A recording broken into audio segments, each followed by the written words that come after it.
আসসালামু আলাইকুম ওয়া রাহমাতুল্লাহি ওয়া বারাকাতুহু। নাহমাদু ওয়া নুসাল্লি আলা রাসূলিহিল কারীম, আম্মা বা'দ। ফাআউযু বিল্লাহি মিনাশ শাইতানির রাজীম। বিসমিল্লাহির রহমানির রহিম। ইন্নাল্লাহা লা ইউগাইয়িরু মা বিকওমিন হাত্তা ইউগাইয়িরু মা বিআনফুসিহিম। সাদাকাল্লাহুল আলিয়্যুল আযীম। সবাই পড়ি সাল্লাল্লাহু আলাইহি ওয়াসাল্লাম।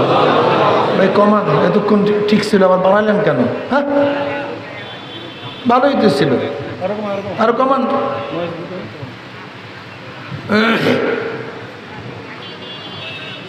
ইসলামী আন্দোলন বাংলাদেশ সিরাজদিন শাখা থানা শাখা কর্তৃক আয়োজিত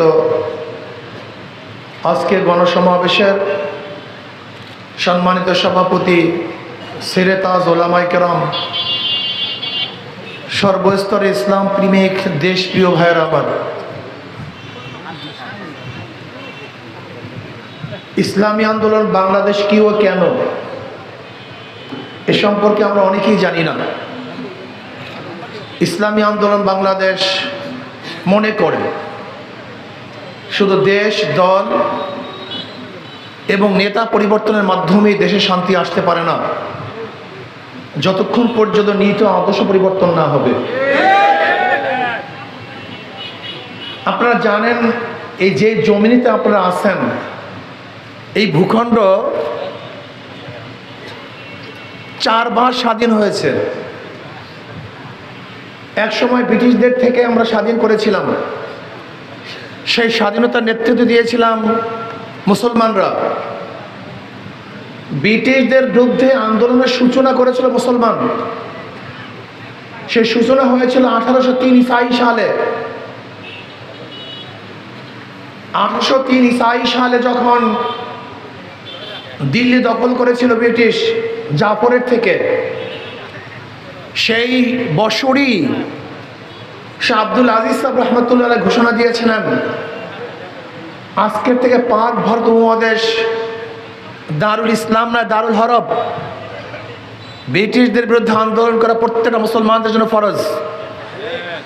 সেই সময় থেকে ব্রিটিশ বিরোধী আন্দোলনের সূচনা হয়েছিল। 1847 ঈসাই সালে যেই গণ আন্দোলন হয়েছিল, আজাদি বিপ্লব হয়েছিল। তোর মাইকের অবস্থা, ওই মাইকগুলো কমায় দেন।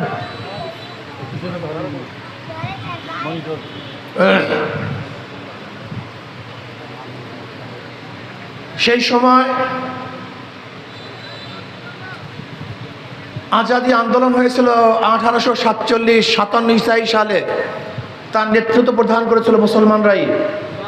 হাজী ইমদাদুল্লাহ মুহাজির মক্কি রহমতুল্লাহ আলাইহি, রশিদ আহমদ গঙ্গুর রহমতুল্লাহ আলাইহি, কাসেম নাদুর রহমতুল্লাহ আলাইহি, জাফর তানসির রহমতুল্লাহ আলাইহি সহ ওলামায়ে কেরাম নেতৃত্ব দিয়েছিলেন।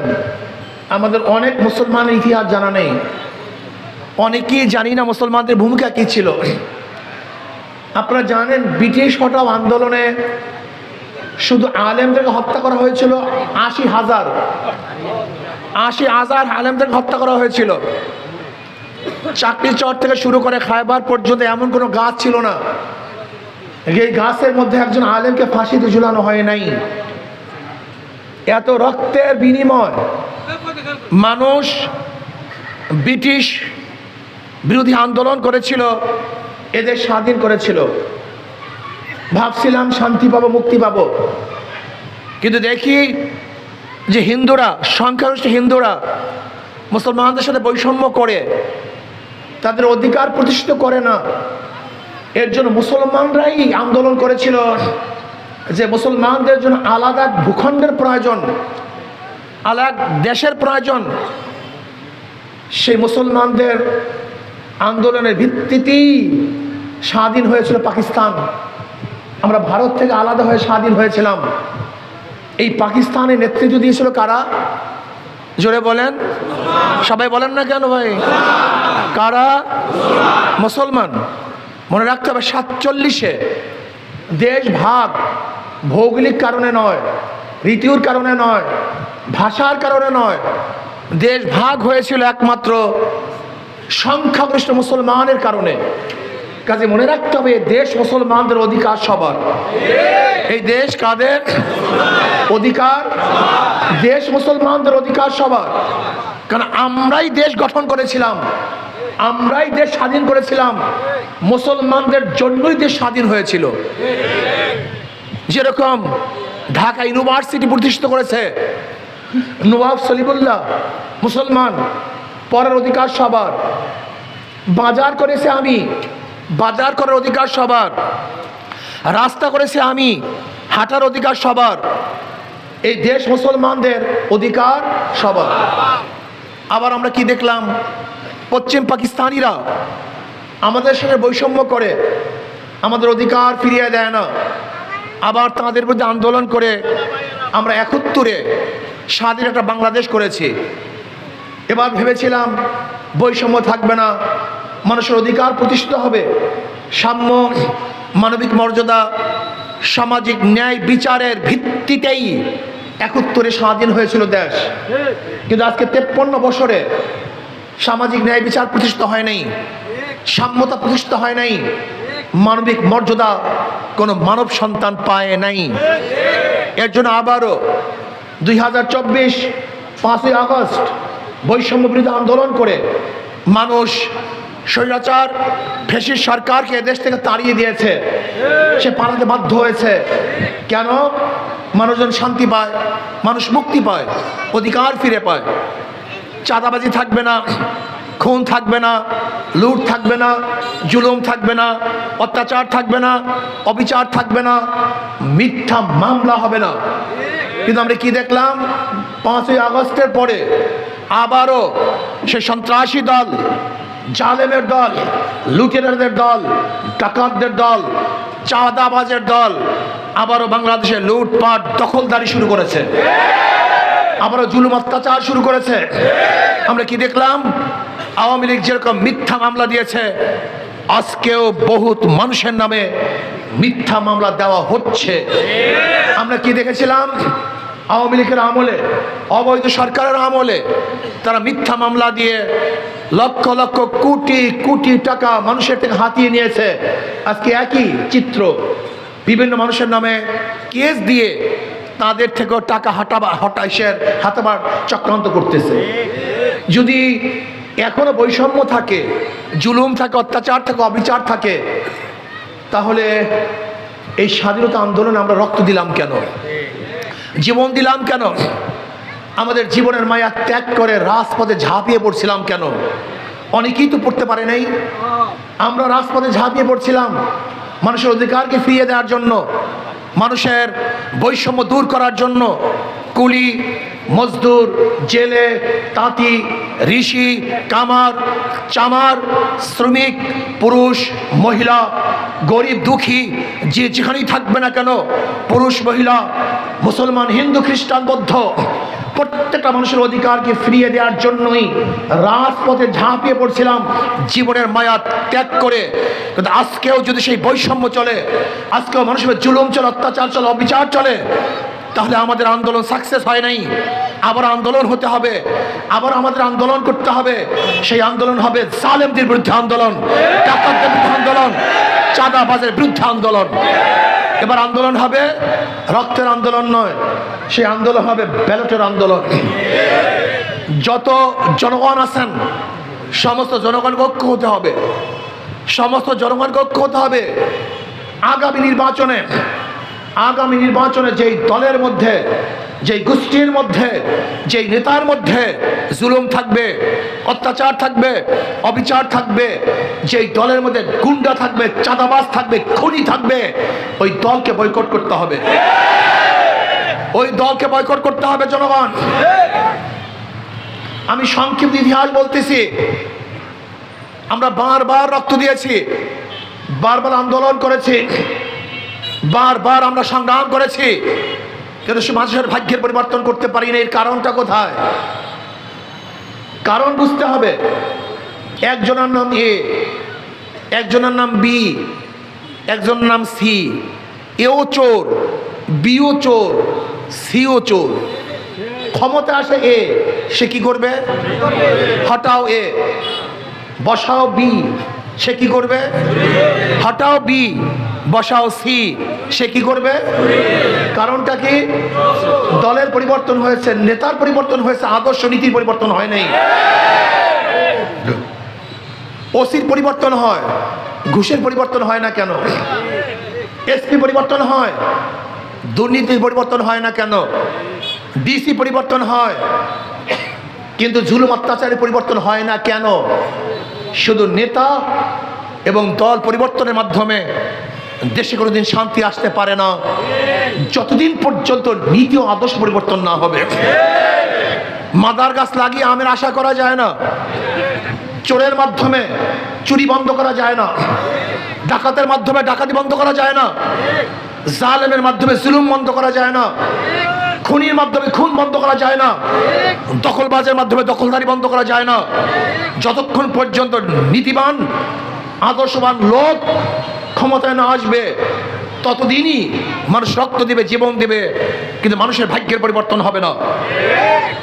আমি আমার গরিব বন্ধুদেরকে বলবো, আমার গরিব ভাইদেরকে বলবো, ইসলাম সম্পর্কে আপনারা জানেনই না ইসলাম কি জিনিস। ইসলামের প্রত্যেকটা অর্থনীতি গরিবদের জন্য, অথচ গরিবরা ইসলাম পছন্দ করে না। তার মানে আজকে একজন গরিব যাবে ব্যাংকে লোন আনার জন্য, ব্যাংক কি বলবে? মর্গেজ আছে? তাহলে মর্গেজ তো নাই, তাহলে তোমার জন্য টাকাও নেই। ব্যাংক কাদের জন্য? গরিবদের জন্য, ধনীদের জন্য?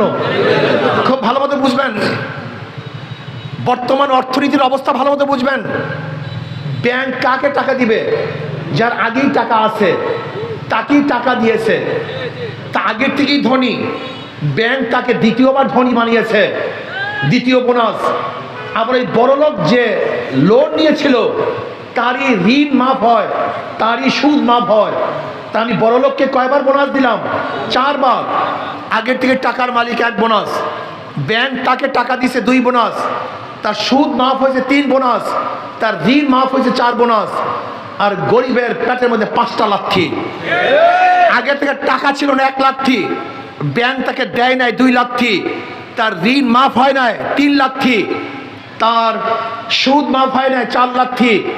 এবং বাংলাদেশ ব্যাংকের টাকা যা বড়লোককে মাফ করা হয়েছিল, ওই টাকা যদি বাংলাদেশ ব্যাংকে থাকতো তাহলে সেখানের অংশীদারি গরিব ছিল, কিন্তু বড়লোকদেরকে মাফ করার কারণে 5টা লাথি গরিবের পেটের মধ্যে, আর ধনীদেরকে 5 বা 4 বার ধনী বানানো হয়।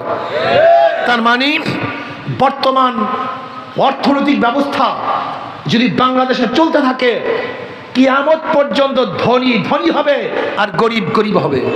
কিয়ামত পর্যন্ত আমি চ্যালেঞ্জ দিলাম, কিয়ামত পর্যন্ত বর্তমান অবস্থা যদি চলতে থাকে, অর্থনৈতিক অবস্থা চলতে থাকে, তাহলে ধনী ধনী হবে, গরিব গরিব হবে। ওই এসালাম কোম্পানি জন্মগ্রহণ করবে, সেখানে সামিট গ্রুপ জন্মগ্রহণ করবে, যারা ব্যাংকে লক্ষ কোটি টাকা মেরে দিয়েছে তারা জন্মগ্রহণ করবে। সেখানে জন্মগ্রহণ করবে সালমান এফ রহমান, যে শুধু ৫০,০০০ কোটি টাকা শেয়ার বাজার থেকে মেরে দিয়েছিল। সেখানে জন্মগ্রহণ করবে শেখ হাসিনার পিয়ন, যে 400 কোটি টাকার মালিক। সেখানে জন্মগ্রহণ করবে সেই যুবলীগের সম্রাট, যে সিঙ্গাপুর জুয়ার আসনে একসাথে 200 কোটি টাকা হারার পরেও তার চেহারার মধ্যে পরিবর্তন আসে নাই। সেখানে জন্মগ্রহণ করবে হাজারো ডাকাত এবং লুটেরা, যারা 14 লক্ষ কোটি টাকা বিদেশে পাচার করবে। সেখানে জন্মগ্রহণ করে হাজারো দালাল এবং গুন্ডারা, যারা জনগণের সমস্ত সম্পত্তিকে ধ্বংস করে ফেলবে। এর জন্য ইসলামী অর্থনীতি ব্যতীত কোনোদিন গরিবদের মুক্তি আসতে পারে না। ইসলামী অর্থনীতি সব গরিবদের জন্য। কাদের জন্য? জাকাত কাদের জন্য? ফিতরা কাদের জন্য? ওশর কাদের জন্য? দান কাদের জন্য? সদকা কাদের জন্য? সবই গরিবদের জন্য। ইসলামী গোটা অর্থনীতি গরিবদের জন্য। অথচ কপাল পরা গরিব, এই কপাল পরা গরিবের গোষ্ঠী ইসলামকে পছন্দ করে না, ওই ডাকাত এবং গুন্ডাদের পছন্দ করে। এই কপাল পোড়া, আমি আশ্চর্য হয়ে যাই এই কপাল পোড়া গরিবদের অবস্থা দেখে। খুব ভালো মতো বুঝো, আমি আল্লাহর ভরসা করে বলতে পারি, ইসলামী অর্থনীতি অ্যাপ্লাই করা হয়, আগামী 5-10 বছরের মধ্যে সমস্ত গরিবরা দরিদ্র সীমার উপরে চলে যাবে, সমস্ত গরিবরা। এর কারণটা কি? সহজ কারণ, যে 14 লক্ষ কোটি টাকা বিদেশে পাচার করা হয়েছে, এই 14 লক্ষ কোটি টাকা যদি শুধু বাংলাদেশের গরিবদের মধ্যে সুষম বন্টন করা হতো, তাহলে একজন গরিবে পাওয়া যেত না। কথাটা বুঝাতে পারছি? 14 লক্ষ কোটি টাকা বুঝো, গোটা বাংলাদেশের 2-3 বারের বাজেট। এই বছর বাজেট হয়েছে 60 লক্ষ কোটি টাকা গোটা বাংলাদেশের জন্য, আর সেখানে শুধু পাচার হয়েছে 2 লক্ষ কোটি টাকা, 14 লক্ষ কোটি টাকা। শুধু কি তাই? আপনারা কি জানেন আজকে বাংলাদেশ 18 লক্ষ কোটি টাকা ঋণী? এখানে যত মানুষ আছেন, আজকে যে সন্তান জন্মগ্রহণ করবে তার মাথার উপরে 1,50,000 টাকা ঋণ। এই প্রত্যেকটা মানুষ 1,50,000 টাকা ঋণী। এর কারণটা কোথায়? আমাদের ভ্যাট, আমাদের ট্যাক্স, আমাদের কর, আমাদের খাজনা, টাকা পে করবো আমরা, আর চুরি করবে, ডাকাতি করে ওরা, বিদেশে পাচার করবে ওরা। এটা আমরা মানতে পারি না। ওরা দাবি করে আমরা জনগণের শাসক, ওরা শাসক হিসেবে আসে, আসলে ওরা আমাদের শাসক না, ওরা আমাদের জালেম। ওরা আমাদের সবচেয়ে বড় ক্ষতি করেছে। কাজে আগামী নির্বাচনে আমি সমস্ত ভোটারদের ঐক্য হতে বলবো, যে দলের মধ্যে লুটেরা আছে, চাঁদাবাজ আছে, গুন্ডা আছে, খুনি আছে, ধর্ষক আছে, ওদেরকে প্রত্যাখ্যান করুন। আল্লাহওয়ালা, আল্লাহকে যারা ভয় করে, যাদের চেহারার মধ্যে নবীর সুন্নাত আছে, যারা জনাবে মুহাম্মদ রাসূলুল্লাহ সাল্লাল্লাহু আলাইহি ওয়াসাল্লাম আদর্শকে বাস্তবায়ন করতে চায়, যারা মানুষের দরদ বুঝে, যারা এতে মিসকিন এবং বিধবা মানুষের সাহায্য করতে পারবে, তাদের পাশে দাঁড়াতে পারবে, এমন আল্লাহ ভীরু, আল্লাহ ওয়ালাদের ক্ষমতায় বসাবার আগ পর্যন্ত আন্দোলন করবেন, সংগ্রাম করবেন, রক্ত দিবেন, কিন্তু বৈষম্য দূর হবে না, জুলুম, অত্যাচার, অবিচার বন্ধ হবে না। এর জন্য আমি ভোটারদেরকে বলবো, যদি আমাদের মধ্যে চাঁদাবাজ থাকে, গুন্ডা থাকে, বদমাশ থাকে, আমাদের কাছে বলার পরেও যদি আমরা তাদের বিরুদ্ধে অবস্থান না নেই, তাহলে ইসলামী আন্দোলনকে প্রত্যাখ্যান করুন। দরকার নাই তোমাদের। কিসের জন্য তোমাদের দল করব? যদি তোমরা চাঁদাবাজি করো, তোমরা অবৈধ দখল করো, তোমরা ধর্ষণের সাথে জড়িত থাকো, লুটপাট করো, তাহলে তোমাদেরও দরকার নেই, আমরা তোমাদেরকেও চাই না। যদি জনগণ ঐক্য হন, আমি বিশ্বাস করি ইনশাআল্লাহ বাংলাদেশের পূর্ব আকাশে এমন এক সূর্য উঠবে, যে সূর্য গরিব, দুঃখী, মেহনত মানুষ, প্রত্যেকটা জনগণকে আলো দিবে, প্রত্যেকটা মানুষের অধিকারকে ফিরিয়ে দিবে। মুক্ত আকাশে মানুষ ঘুরবে, ঘরের দরজা বন্ধ করে মানুষ ঘুমাবে। যেখানে গরিব, দুঃখী, মেহনত মানুষের ক্ষুধার্ত থাকার কোনো প্রস্তুতি আসতে পারে না, কেউ বস্ত্রহীন থাকবে না, অন্নহীন থাকবে না, ইনশাআল্লাহ খোলা আকাশের নিচে ঘুমাতে হবে না ইনশাআল্লাহ। আসো আমরা ঐক্যবদ্ধ হই। আমার যুবক বাবারা, মুরব্বী বাবারা, 53 বছর পর্যন্ত বহুত বাংলা দেখেছেন, নতুন বাংলা দেখেছেন, সবুজ বাংলা দেখেছেন, স্বর্ণের বাংলা দেখেছেন, ডিজিটাল বাংলা দেখেছেন, ইসলামী বাংলা দেখেন নাই। এবার আসুন আমরা সবাই ইসলামী বাংলা দেখি। যদি ইসলামী বাংলা দেখেন, তাহলে ইনশাআল্লাহ এদেশের মানুষ শান্তি পাবে, মুক্তি পাবে। ইসলামকে অনেকেই ভয় করে, ইসলাম আসলে না জানি কি হয়ে যায়, মহিলাদের অবস্থাটা কি হবে, আমাদের সবাইকে দাড়ি রাখাবে জোর করে, মনে হয় টুপি পরিয়ে দেবে সবাইকে, ঘরের মধ্যে সমস্ত মহিলাকে বস্তাবন্দি করা হবে। এগুলি ইসলাম ভুভিয়ারা, ইসলামের দুশ্মনরা আপনাদের কানে এই সমস্ত জিনিস দিয়ে আপনাদের মেধাকে নষ্ট করে ফেলেছে। ইসলাম এমন এক আদর্শ, যে আদর্শ পালন করলে মানুষকে জোর করতে হয় না, মানুষ এমনিতেই ভালো হয়ে যায়। আমার সাথে অনেক সাথে সম্পর্ক আছে। গাঁজাখোর বলে, হুজুর ইসলাম আসলে গাঁজার অবস্থাটা কি হবে, গাঁজা খাবো কিভাবে? আমি বললাম, বাবা তোমার যদি গাঁজা খাইতে মনে না চায়, তো কোনো সমস্যা আছে? তা তো নাই। বলে, হুজুর তা কিভাবে সম্ভব? আমি বললাম, মসজিদে গিয়ে কি তুমি গাঁজা টানতে পারবা? বল না হুজুর, তা তো পারবো না। বলে কেন? হুজুর সেখানে তো গাঁজার পরিবেশ নেই। আমি বললাম, ঠিক ইসলাম আসলে গোটা বাংলাদেশকে এমন এক পরিবেশ করা হবে যেখানে তোমার গাঁজা খাইতে মনে চাইবে না। এমনি তুমি ভুলে যাবা গাঁজার কথা, তুমি টেনশন করিও না। ইসলাম আসলে এমন এক পরিবেশ সৃষ্টি হবে যেখানে ঘুষখোররা এমনি ঘুষ বন্ধ করে দিবে, প্রেশার কি এটা দরকার হবে না, যেখানে ধর্ষক এমনি ধর্ষণ বন্ধ করে দিবে, জোর করার কোনো প্রয়োজন হবে না, যেখানে মহিলাদের অধিকার থাকবে, আমাদের মহিলারা আরো বড় বড় শিক্ষিত হয়ে যাবে, তারা ভালো ভালো ব্যবসা করবে, ভালো ভালো চাকরি করবে আমাদের মেয়েরা।